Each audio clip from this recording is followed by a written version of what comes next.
Këtë të premte dolëm jashtë studios Çamikos për të festuar me miq që do të vinë në Kalan Toptane për të zbuluar një tjetër histori identitare, një ekspozitë dhe një libër nga Luan Rama për shqiptarët e një shekulli tjetër. Nga tablot e piktorëve francez të shekullit të 19, Luan Rama dhe Fondacioni Chamria Santasini ju fton.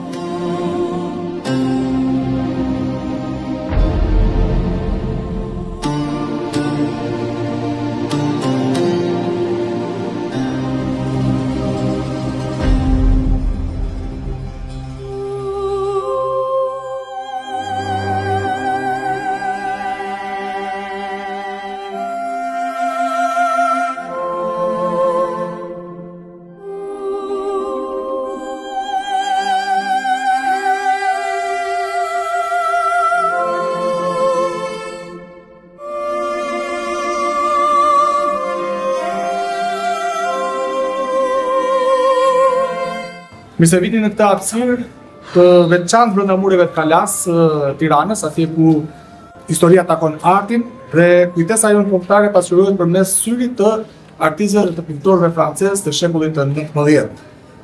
Sot kemi kënaqësinë dhe nderin që t'ju prezantojmë këtë ekspozitë dhe njëkohësisht dhe promovimin e librit Shqipëria dhe shqiptarët përmes në veprat e piktorëve francezë gjatë shekullit të 19. Shekulli 19 ishte një periudhë e veçantë në marrëdhëniet tona me Francën, ishte koha kur diplomat, artistë ndryshëm dhe konsuj sparkuan në trojet tona dhe mbetën të magnitur nga ajo që pan një kombë me tradita, me zakone fisnike, mikpritës, me veshje plot ngjyra dhe me një krenari që nuk përfulej dhe nuk u përful as ndaj perandoриve të mëdha të kohës.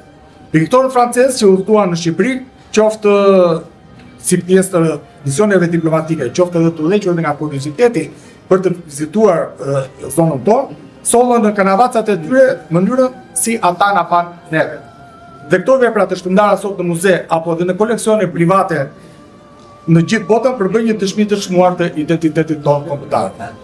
Këta artistë paditur i shërbyen një misioni të madh, ata e bën Shqipërinë të dukshme për botën. Në një kohë ku ne ishim pjesë e perandorisë osmane dhe shpesh të harruar nga politika dhe nga hartat politike, arti francez i dha një vend imagjinatës Shqipërisë, imagjinatës europiane. Luan Rama është autori dhe është ai që ja ka mbledhur sot bashkë, jo vetëm për promovimin e librit, por njëkohësisht edhe kuratori i kësaj ekspozite. Në veprat e piktorëve francezë gjatë shekullit të 19 nuk është thjesht katalog i veprave të artit, por ajo është edhe njëkohësisht një akt i dashurisë për kohën dhe një ulëmtim i palodhur për të zgjedhur në dritë atë që bota ka dhënë për ne.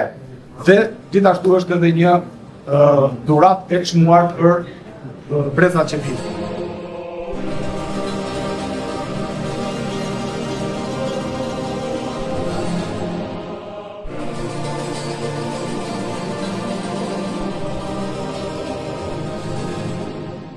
Të sjell nga intelektuali Luan Rama, i cili me vite e vite është i lidhur me mediumin e fjalës, në fakt si operim kulturor dhe intelektual, por gjatë gjithë kësaj kohe brenda kryetaristëve intelektuale, fjalën e ka lidhur shumë me imazhin dhe fjalën e ka parë si imazh apo imazhin si fjalë. Në këtë rast kemi pozicionimin intelektualit të Rama ku imazhi i kthehen në fjalë.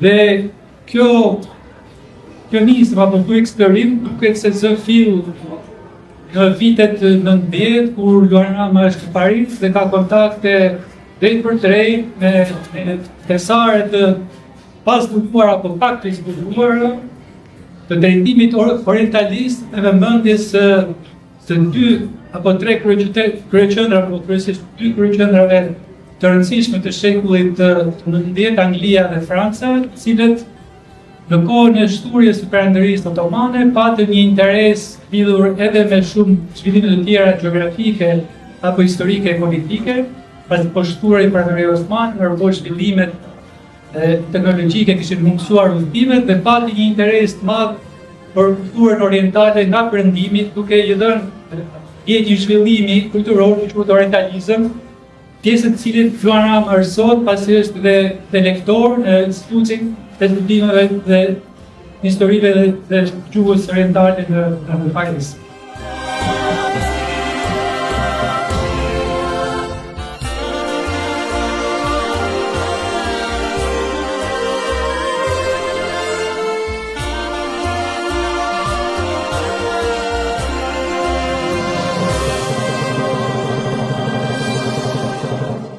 Eventet e tilla apo ngjarje të tilla ku kena sjell tesar pa njohura që është kritaria e artistëve anglez apo francez të shekullit XIX, fillimit të shekullit XIX, në momentin kur orientalizmi ka interes për kulturat e ish imperadorisë otomane apo të imperadorisë otomane akoma që janë në Anadolull, siç është Ballkani, Ljugu Perëndimor, apo duke shkuar më gjatë deri në Egypt, Kairo apo në vende tjera ku shqiptarët ishin të shpërndarë si pjesë e rëndësishme e perandorisë otomane me funksione administrative që nga më të larta deri tek ato të përzgjedhura si ushtara të ushtrisë otomane.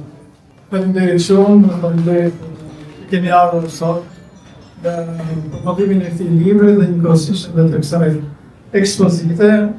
Që ekspozite thjesht, por që imazhe ka shumë.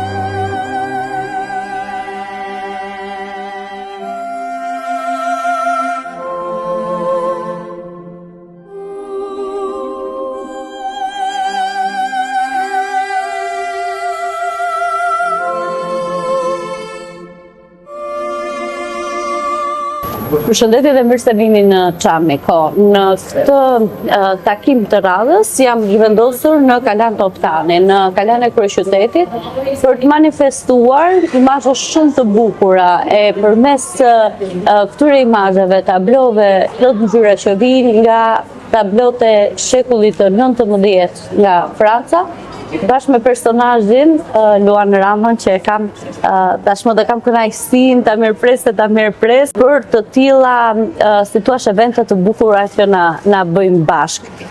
Por më bukur se sa një ekspozitë të cilën mund ta shijojmë të ditë, kemi një vepër shumë të rëndësishme që është libri, që gjithmonë mund ta kemi ose mund ta shijojmë sa herë të duam dhe kur duam. Libri një pasuri të cilën e keni prezantuar po prapë në Kalan e Tiranës, këtu tek Toptani. Mirë se erdhët edhe një herë dhe faleminderit për gjitha këto vepra të bukura që na sillni. Faleminderit juve që më ftuat këtu në këtë vend shumë simpatik, Kala e Tiranës, edhe në këtë vend të ekspozitash. Edhe them që ekspozita që ka organizuar Fondacioni Hasan Tasin është organizuar shumë bukur. Sigurisht nuk janë gjithë imazhet që ka libri vetë, por që janë zgjedhur me shumë shije. Sigurisht kemi vënë me orientalizmin francez, dhe që ka emra të shquar siç është Delacroix, siç është Dominique Papeti, si që janë shumë figurat shquara të orientalizmit francez, Jérôme, Léon Jérôme, Camille Corot, edhe shumë të tjerë. Nuk po i përmend të gjithë, se Delacroix për shembull është një si thua nismëtarët e orientalizmit francez në temën e albanitasve dhe të shqiptarëve. Marko Boçari, një nga personazhet që me kemi situash në sfond, për edhe element të kulturës së Çamërisë, po pas dua të ta bëj këtë pyetje më vonë. Ajo çka bëre në këtë ekspozitë janë jo vetëm artistë dhe tablo të një shekulli të shkuar edhe që na jep një panoramë të qartë të asaj çka kanë qenë shqiptarët, edhe për te kufive zyrtar që mund t'i gjejmë sot të Shqipërisë. Ajo që është tetë interesante është edhe anonimati diku në një nga tablot apo imazhet të cilat përcaktojnë herojnë të mëdhenj të historisë tonë, jo vetëm njerëz të zakonshëm, jo vetëm kostumin e zakonshëm, por edhe ngjarje historike apo personazhe, në cilën nga këto lëme preferon Luana Rama të gërmoj në arkiva, të gjej të zakonshme, të gjej jetën e përditshme, apo të gjej pikërisht tretën si ai një heroj si Skënderbeu, që edhe pse në anonimat mbetet pa diskutim një nga portretet më të rëndësishme. Në fakt, mund të them që janë të treja bashkë gërshetohen, sepse një studius, kur ndërmerr një kërkim në fushën e artit, sigurisht nuk mund të lërë pas portretin nga peizazhin, nga anonimati që thoni juve, kështu që si thua edhe në këtë libër janë emra shumë të njohur, por ka dhe të tjerë që janë, si thua, imazhe që na vijnë nga shekulli 19. Për shembull, Dominique Papeti është i njohur shumë për tablot e formateve të mëdha, siç ishte vizita e mbretit Oton pas revolucionit grek, ku morën pjesë albanitësit dhe çamët, që ndihmuan shumë revolucionin grek, por ai për shembull vetë në ditaret e tij shkruan për udhëtimin e tij nga Korfuzi në Sajadhe, në Konispol, ka kroki të Konispolit, Sulit, kështu që si thua në këtë libër gërshetohen edhe dëshmitë të tyre të shkruara me imazhe, me kroki, me tablo e tjera e tjera.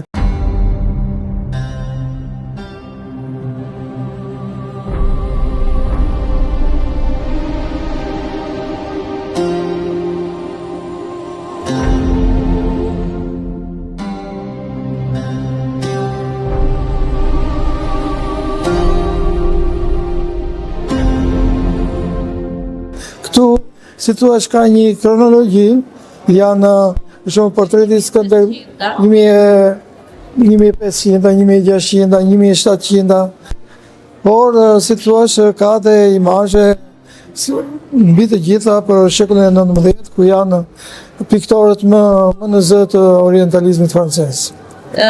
Cila është historia që ndoshta po përshkrimi që ju ka lënë më shumë bresa?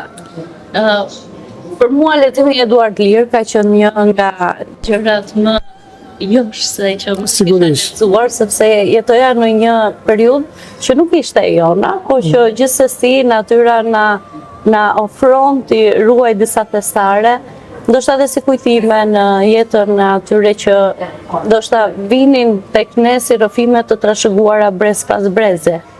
Ka një rrëfim të bukur që Eduard Lir, për shembull, vërtet na la një trashëgimi, jo vetëm imazhet e tij, por edhe si thua që përshkrimet e tij të qyteteve, të fshatrave, të kalonte e tjera.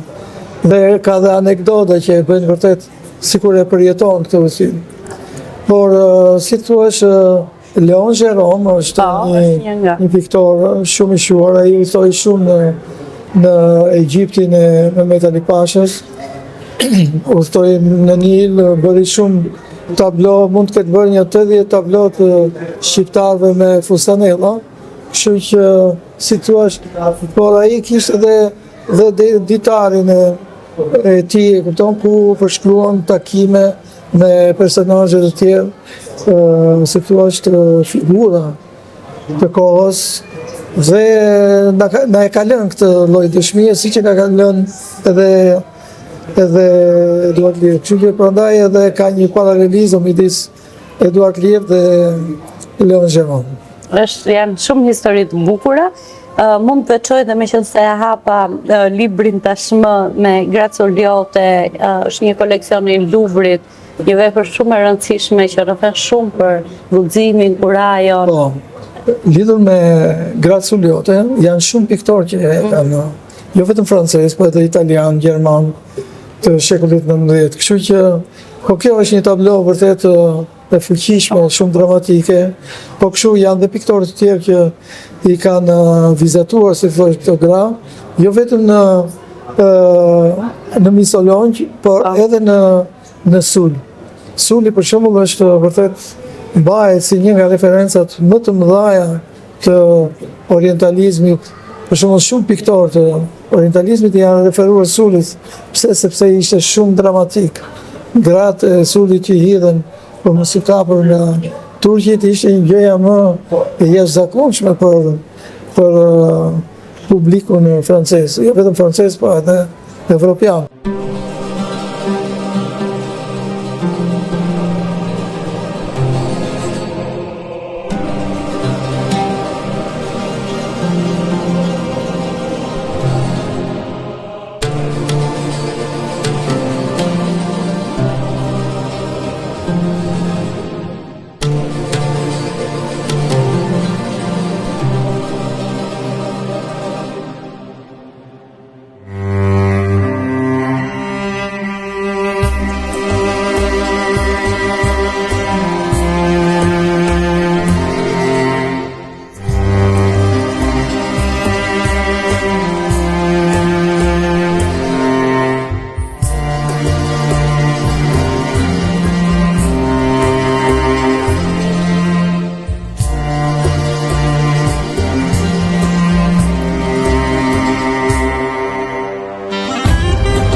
Marko Boçari ishte një figurë e jashtëzakonshme.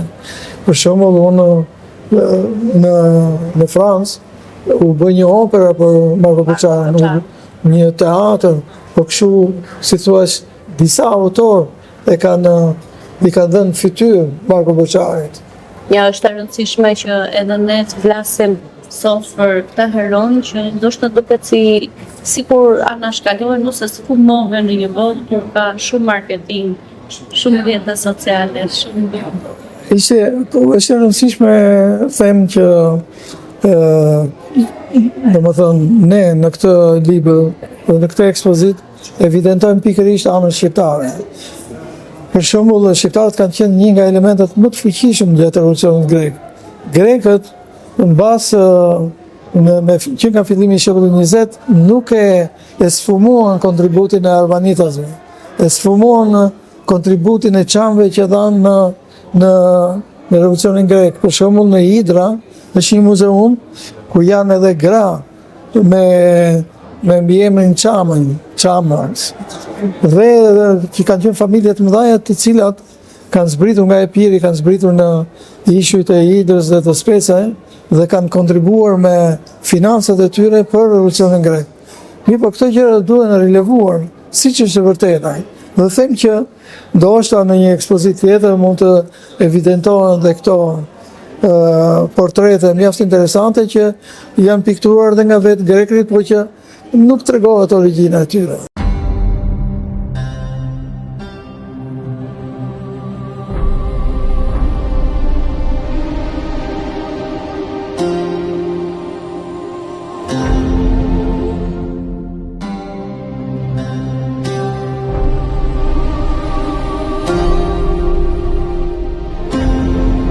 Ajo që më bën përshtypje është në të gjitha rastet veshje shumë e kujdesshme. Elemente që tregojnë për pasurinë kulturore, më shumë se sa për pasurinë e njeriut apo ato që ne konsiderojmë si pasuria apo si janë materiale sot. Po për pasurinë e një kulture e cila është e pasur edhe aty ku është një kështjellë pas, edhe kur është një betejë duke u zhvilluar, sigurisht. Kur është një dasëm, një element shumë i rëndësishëm i kulturës tonë, jemi gjithmonë. Po, në fakt është tabloja që ekspozohet në libër, po që ekspozohet dhe këtu në këtë ekspozit, është dasma arvanitese. Janë edhe disa tablo të tjera që përshkruajnë dasmën shqiptare në Greqi. Piktori që pikturoi këtë tabloj ishte Louis Dupré. Louis Dupré udhtoi, takoi Ali Pashën, zbriti në Athinë, si thuash, dhe aty gjatë udhëtimit në shëtitjeve në për Athinë dëgjoi një lloj muzike të çuditshme. Dhe shkoi në këtë familje, dhe aty gjeti që ishte një familje arbanitese dhe u habit me ritualin e dasmës, me, si thuash, me kostumin e kësaj gruesh arbanitese që do të martohesh, ku kishte moneda, ku kishte gjëra të çuditshme në kokë. Dhe këtë gjë unë e kam gjetur dhe në shumë përshkrime të konseve francezë, të shkrimtarëve francezë, të historianëve francezë, të cilët flasin me një habi edhe një gjë mjaft pasionante për dasmën arbanitese. Kështu që kjo tablo është një dokument i rrallë që na sjell ai dasmën e arbanitese në Athinë në 1819.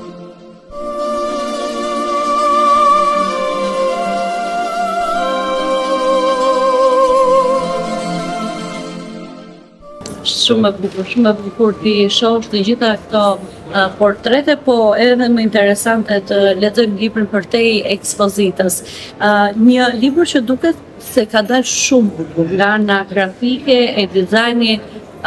Si jeni ndjer juve kur e morrësh librin? Po, unë në fakt shumë e rëndësishme dhe ky emocion. Po, sigurisht më pëlqeu shumë sepse Albas, domethënë shtëpia botuese Albas, ato kanë një ekip të mrekullueshëm që i përkushtojnë librit dhe gjithmonë bëjnë libra mjaft simpatik, të shtypur bukur, me një kopertina shumë bukura, dhe unë kam kënaqësi që bashkëpunoj me ta dhe që për shembull ja imagjino për shembull ky portret që është këtu, nuk domethënë është një pazh me një vajzë në liçenin e Butrintit. Në kohën e Ali Pashës, kur Louis Dupré udhtoi dhe pikturoi nipat e Ali Pashës. Për shembull, kjo nuk do dilte e tillë kaq bukur në qoftë se do e kisha botuar diku gjatë. Kështu që është ekipi i tillë janë që dizajnin e kanë të mirë, të gjitha domethënë, dhe kjo të jep një lloj kënaqësie.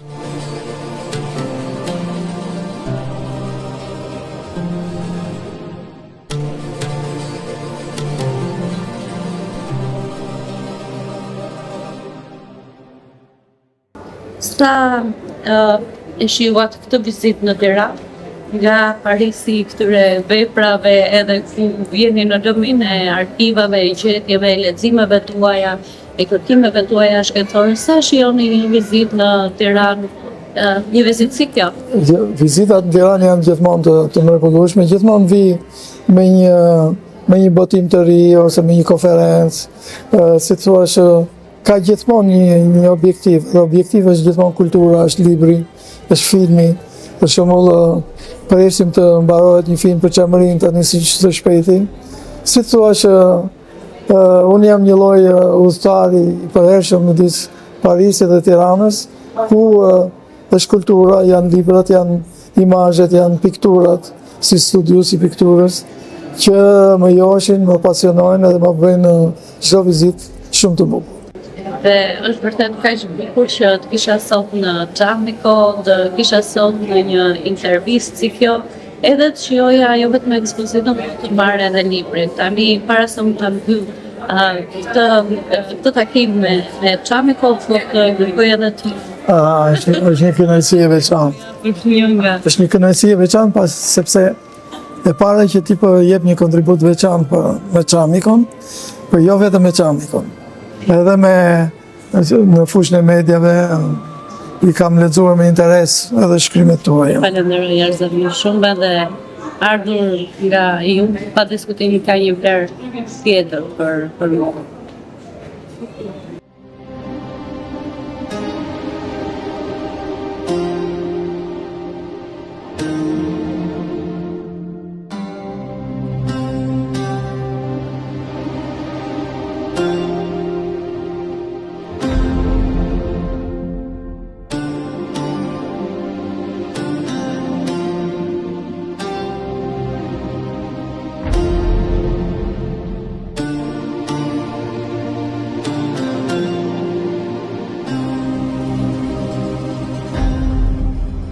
Rovsh, faleminderit shumë edhe shpresoj të takohemi përsëri.